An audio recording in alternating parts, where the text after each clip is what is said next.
Había una vez un hipopótamo, un mono, una jirafa y un león que maltrataban la agua.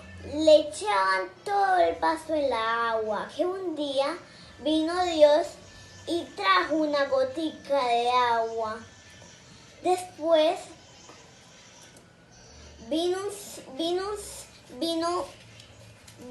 un señor, fue a ver los animales y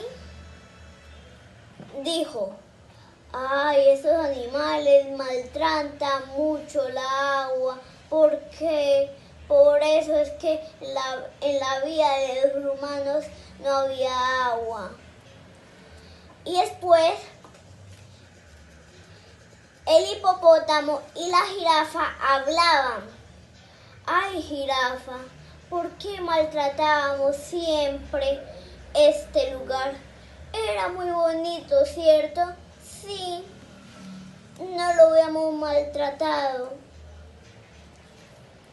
No lo habíamos maltratado, ¿cierto, jirafa? Sí. Después vino el león y le